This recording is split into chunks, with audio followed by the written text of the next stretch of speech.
This video is brought to you by Rainbird, not a sponsor. Hello friends, welcome back to Sack's Garage. I am Sack, and we are not in my garage today. We are actually in a new truck. We were on a work trip to Texas, and we've been in the market for a diesel truck for a while to help pull the car hauler, because the F-150 really just doesn't cut it. So, the used truck prices in North Carolina are crazy. They're like double what they should be. And I was in San Antonio for a couple days for work, and I was looking around and I actually found this one. We were looking on Facebook Marketplace, went around, drove one, saw a couple. They just were too beat up for the price range we were looking at. There's a lot of work trucks in Texas from the oil fields and farmers and stuff like that. So on the way back to the hotel from seeing one truck, we drove by a used car lot and saw this parked out front and decided to stop. And it turns out this is the one. It is a 07 Chevy 2500 with the Duramax and Allison. It's the LBZ Duramax, so one of the best ones they've built. Super excited. When I bought it, it only had 163,000 miles on it for 2007. So super awesome. This truck was a landscaping truck in its previous life. The bed is full of that purple, like PVC glue nonsense, if you've ever done PVC work. And there's, as you saw, the Rainbird sticker kind of on the side. So we're about 1,000 miles into our journey now, day 2. We're about an hour south of Atlanta. Got about 8 hours left in our drive. We're going to stop for lunch with a friend in Atlanta before pressing on to make it home tonight to North Carolina and enjoy our weekend. Some things that this truck needs. So they had just gotten it on the lot, so they hadn't really done anything to it other than brand new tires. So it needs an oil change, it needs, you know, washer fluid, that kind of stuff topped off. And then really the big thing it needs is a brake job. The brakes aren't great. The dealer had written on the window that it needs new rear brakes. You can definitely feel it when you try to stop. It just doesn't stop quite as well as it should. It's still safe to drive, obviously, or else I wouldn't be driving it, but it definitely needs an improvement, especially before we actually go drive it with a trailer behind it. Otherwise, the only other real complaint that I have is the steering box is a little loose. Oh, give me a second here, I just dropped you. How do I flip it? I don't know.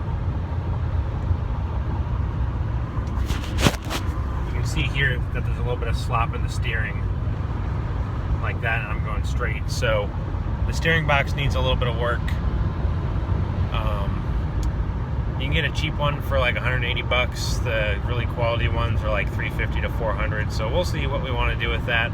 It's not an immediate item, but it'll definitely be an improvement for driving long distances, because I definitely have to work a little bit harder, you know, on the highway here to keep going straight. So we're gonna keep pushing our journey, and we'll talk to you again when we're back home. Alright guys, we're back home. We've been poking around the truck all day trying to figure out what we do and don't need to do maintenance wise on this thing to make sure it's nice and reliable for us. Engine bay is nice and clean, looking good.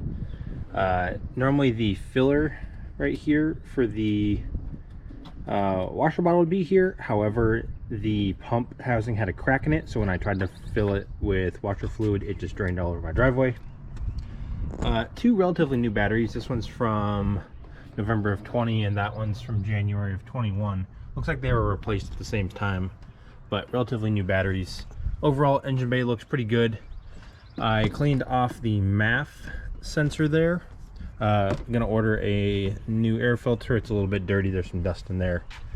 Looked at the transmission fluid, dipsticks back there. It was nice and clean, didn't have any burnt smell to it, no issues there.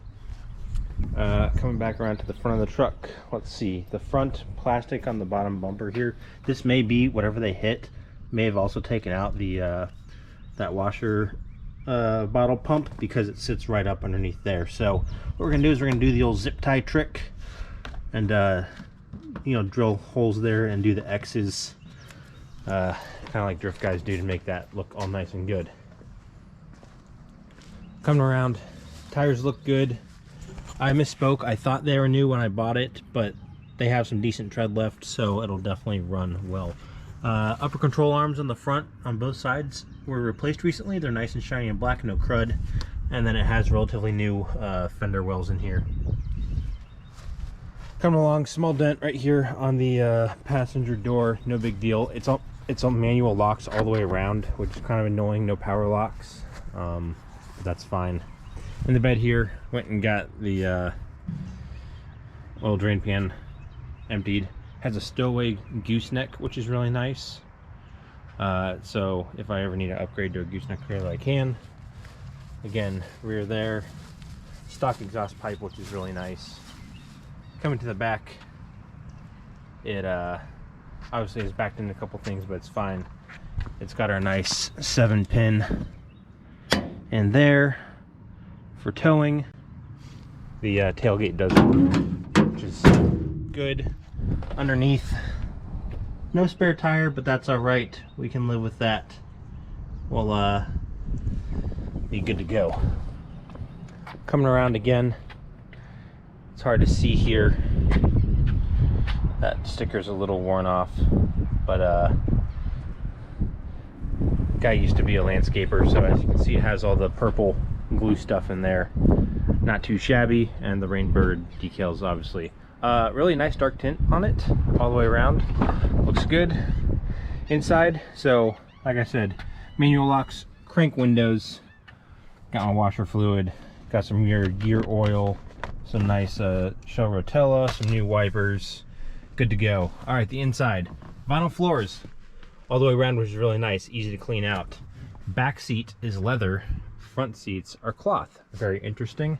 I think the leather is the aftermarket one here.